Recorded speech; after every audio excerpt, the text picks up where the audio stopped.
Hey everybody, welcome. It's Scarlet Pete's Self-Sufficiency. I'm going to have a go at canning, and this is my first ever go with Dawn for a small holding in Wales. I've never canned, I know nothing about it, so she's going to teach me all about it today. We've got our ingredients together, and we've also got some of her amazing buffalo meat. We've got our utensils and bottles, and we've got the recipe. I've got a large pressure canner, an American one and a prestige one, like this one here. This is Dawn's large batch one. Comes with a big warning, look, a bit scary that, don't you think? Then she's shown me something new, the Instapot I knew nothing about. So let's see how we do it. And we've got the Instapot coming in. Buffalo meat all in the jars and cubed up ready. So why have we had the lids sitting in hot water? Is this hot water, I'm assuming? Yes. It's for the rubber silicone that's in them. It softens it up, ready for sealing. Ah. Put some water in the Instapot. Why are we putting water in the Instapot? Well, we're not going to push the can dry, are we? So how do you know how much to put in there? It's a couple of inches of water. Right. Right, this is the important part of canning. Mm-hmm. And a lot of people fail to do this, and then they don't use vinegar, you just use water, and it's just to get any grease or anything off the rim. But we're going to do that after we put the liquid in. Smells wonderful.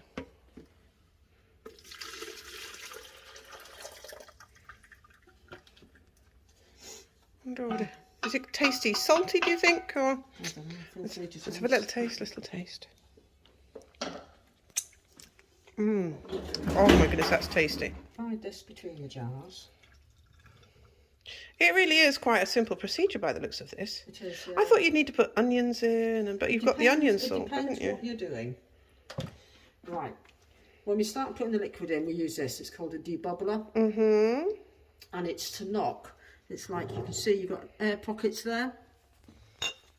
Yes. So using the debubbler, you're knocking out air pockets.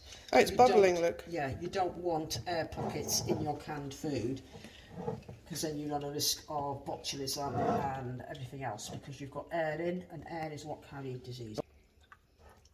Get the air out, get the liquid down. So I suppose you have to be careful not to pack it too tightly, otherwise you're not going to get the liquid around everything. And also, so loose if you packing. get it too tight, you can't, the heat, the temperature isn't going to penetrate into the middle. And does it expand inside? It'll probably shrink, actually. Oh, right. Meat usually shrinks. So we've got some left over to top up when you've got rid of the bubbles, when you've debubbled. Yeah. So debubbling is an important part. Now, you're going to wipe the rims. Let me wipe away. Dip it in that water in there. And that's just plain water? That's just plain water. Wipe around the rim, getting rid of any grime, food debris or anything that's there. Oh, and there actually was some there. Look at that. There was actually. And that's what can stop you getting a good seal. So it's worth doing a good job of that.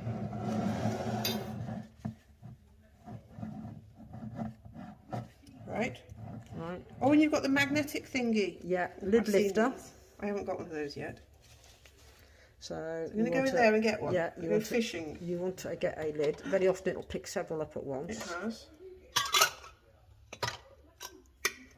Right. Right, lid on. Once the lid is on, screw a ring on. And it's just finger tight. I know that much, isn't it? Just there, yeah? Or do you go tighter? Perhaps a little bit more. Yeah? Yeah. Okay. Oh.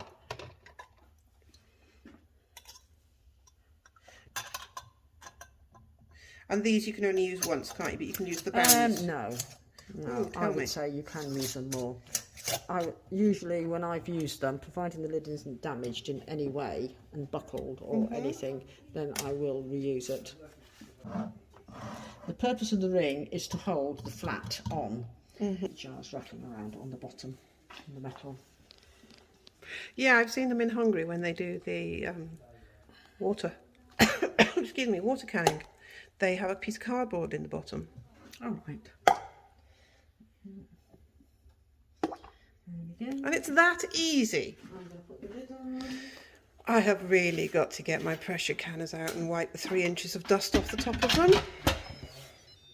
Oh, and this one even talks to you. It does, yeah. Right, so now I want to go pressure.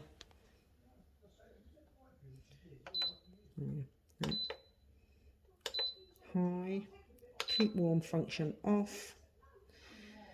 And I want, 1 hour 15 minutes. I believe that's it. That's it, it's on. That's it. Yeah, That's the end.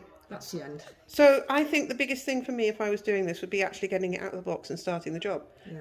Because that's nothing, is it? And as long as you've got your recipe and you've got everything ready, that's all it is. See, watch Dawn, she knows these things. So you're going to show me some already made? We're having meatballs for dinner tonight, which has been canned. Look at that, canned already. So have you got to bring it up to room temperature once you've...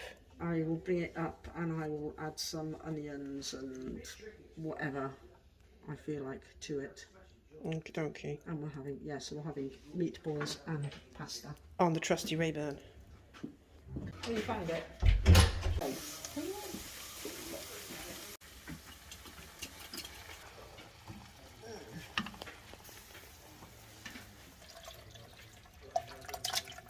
Has to be one, doesn't there? Yeah. There's nothing to be.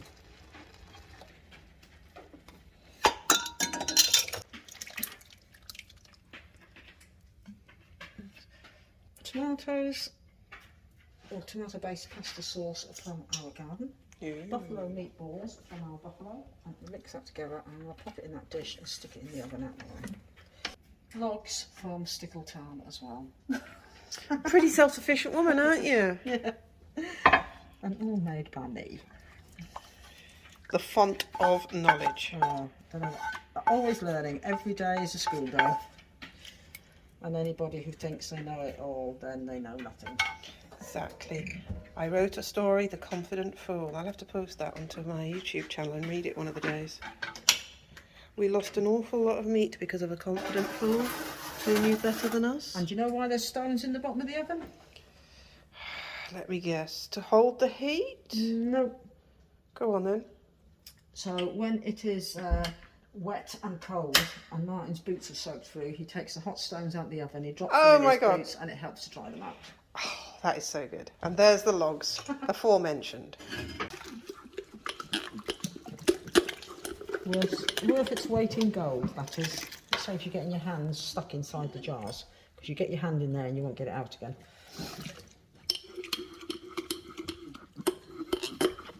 Amazon? Yeah. Like everything. And it's something else worth doing. When you wash your jars, take your old labels off, because it's a bloody pain later on when they dry back up again.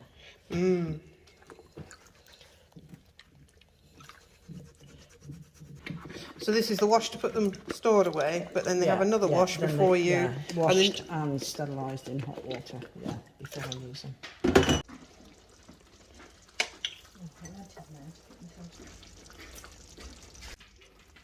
That's a bit of wood. Is that enough for you? That's what we call a designer dinner.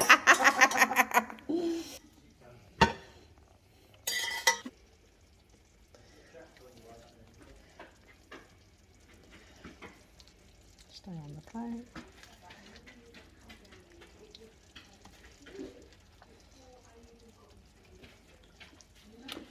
There you go. Thank you. Is it going to make a big beep, beep, beep, beep, beep, or something exciting? It's done. And then we can't open it until that has dropped down. Right. And to open it, it's got some locking device, I imagine, that we'll see in a minute.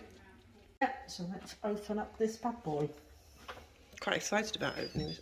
Eh? Oh, it even talks to you. I said I'm quite excited about this. Yeah. Valve has dropped. There's no steam coming out. Hello. You should always open with the lid away from you. Yeah. so that any steam doesn't burst out and scald your face. It's still cooking. Wow. That's amazing. Oh my goodness. We've got no seepage, as you can see. There's no seepage in there. I'm glad I'm not being trusted to get them out. Now, a lot of people I have seen try and use it like that. The black end's down. Oh. That is the wrong way. Right. The black bit is for you to hold. That is shaped to grip the jar under the lid. Look at that. Oh, that just looks amazing. I just can't believe it's still bubbling so well. Really looks good. That's because of the high temperature in there. It is really, really high. So how long do you leave them now before You leave them until they are completely cold. So the next day? Usually overnight, yeah. And when are these going to start going ping? 'Cause I hear the lids go ping, don't they? When they start cooling down. So that'll be in a couple of hours? Maybe sooner. Can be in a few minutes. You mean we might witness a ping now? I don't know.